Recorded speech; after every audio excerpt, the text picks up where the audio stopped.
La advertencia que nos transmite la primera carta de Juan, capítulo 2, versículo 15, es muy clara. Veamos las palabras que encontramos allí y que los hermanos han mencionado en los comentarios que acaban de presentar. Primera de Juan 2:15 dice: No estén amando ni al mundo ni las cosas que están en el mundo. Es interesante que en este texto se hace una distinción entre amar al mundo y amar las cosas del mundo. ¿Por qué es importante que meditemos en esto? Bueno, el comentario del texto de hoy indica que el corazón es traicionero y que quizá no nos demos cuenta de cuánto nos afectan las cosas que están en el mundo. Claro, podemos asegurar que ninguno de nosotros ama al mundo. Estamos hartos de las injusticias del mundo, la inmoralidad, las guerras, el delito, la corrupción y la opresión que sufren personas inocentes. Deseamos que llegue el día en que Jehová acabe con estas cosas. No amamos al mundo. Pero, aunque no amamos al mundo, ¿pudiéramos estar desarrollando amor por las cosas que están en el mundo? Si pensamos en la diferencia que hay entre amar al mundo y amar las cosas que están en el mundo, es posible que nos acordemos del relato de Lot. Busquemos en nuestras Biblias el relato de Génesis y reflexionemos un poco en lo que nos enseña. Lot aparece por primera vez en el capítulo 11 de Génesis. Allí encontramos a Abraham en aquel tiempo, a Sarai y a Lot, el sobrino de Abraham, saliendo de Ur y dirigiéndose a Harán. Después muere Taré, el padre de Abraham, y Lot sigue fielmente a Abraham y Sarai cuando estos dejan Harán. Sin duda, Lot muestra tener fe en la promesa de Jehová de bendecir a todas las naciones de la tierra por medio de Abraham. Si miramos el mapa que hay en la parte final de nuestras Biblias, vemos que Lot acompaña fielmente a Abraham y Sarai todo el viaje por la tierra que más tarde llegaría a ser de la nación de Israel. Con el tiempo, tienen que ir a Egipto para conseguir alimentos. Y es cuando regresan, según Génesis capítulo 13, que no tienen suficiente espacio para todos los rebaños y pastores debido a las posesiones que han llegado a acumular. Como empiezan a haber peleas entre ellos, Abraham sugiere que deben separarse y deja que Lot elija primero dónde vivir. Repasemos lo que ocurre desde ese momento. Vayamos al capítulo 13 de Génesis y leamos desde el versículo 11 hasta el 13. Allí dice: Entonces Lot escogió para sí todo el distrito del Jordán, y Lot mudó su campamento al este. Así que se separaron el uno del otro. Abraham moró en la tierra de Canaán, pero Lot moró entre las ciudades del distrito. Por fin asentó su tienda cerca de Sodoma, y los hombres de Sodoma eran malos, y eran pecadores en extremo contra Jehová.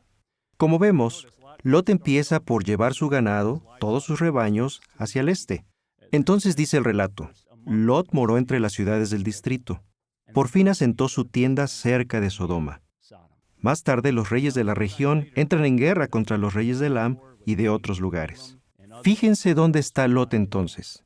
Vayamos al capítulo 14, versículos 11 y 12. Allí dice: Entonces los vencedores tomaron todos los bienes de Sodoma y Gomorra y todo su alimento y se fueron por su camino. También tomaron a Lot, hijo del hermano de Abraham, y sus bienes, y siguieron su camino. En aquel entonces él moraba en Sodoma. ¿Dónde está Lot? Como ven, está viviendo en Sodoma. El capítulo 19 de Génesis habla de unos ángeles que vienen a inspeccionar Sodoma. Fíjense lo que dice el versículo 3 del capítulo 19. Dice: Él los instó mucho, de modo que se desviaron a donde él y entraron en su casa. Así que ahora Lot tiene una casa en Sodoma. Según el versículo 9 del capítulo 19, los hombres malvados dicen: Este hombre solitario vino acá a morar como forastero. ¿El hombre solitario? ¿Dónde está su gente?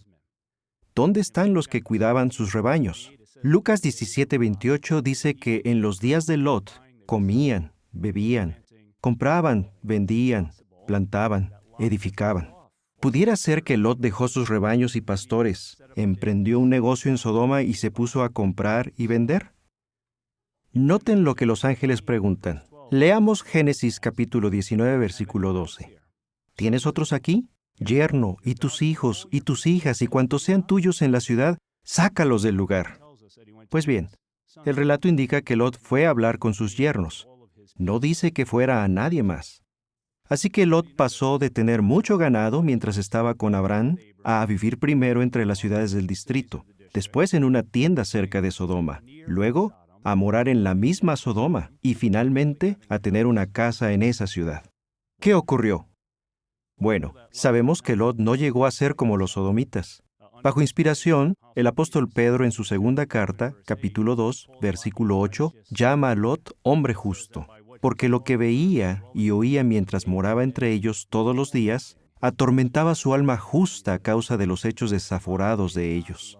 Lot no amó al mundo, el mundo lo atormentaba. Como no tenemos más información, no podemos sacar conclusiones definitivas, pero lo que sí sabemos hace que nos preguntemos, ¿pudiera ser que Lot amara las cosas que están en el mundo? ¿Afectaron a Lot o a su familia las cosas que están en el mundo? Es cierto que Lot superó la situación. Jehová lo consideró justo, pero ¿cuánto sufrió? Perdió a su esposa. Parece que también perdió sus posesiones y la última vez que se menciona a Lot en la Biblia, lo encontramos viviendo con sus 2 hijas en las montañas, en una cueva. Qué diferente a la situación de Abraham, quien se mantuvo separado de las ciudades y los hombres de Canaán y recibió muchas bendiciones de parte de Jehová. ¿Cuál es la lección? Es verdad que no conocemos del todo cuáles fueron las circunstancias que hicieron que Lot tomara las decisiones que tomó, pero el relato nos hace pensar en las decisiones que nosotros tomamos en la vida. Con toda seguridad, nosotros no amamos al mundo. Ahora bien, ¿muestran nuestras decisiones o elecciones que amamos las cosas que están en el mundo? ¿Nos estamos acercando poco a poco a las cosas que están en el mundo? Amar al mundo o las cosas que están en el mundo puede causarnos mucho dolor y tristeza.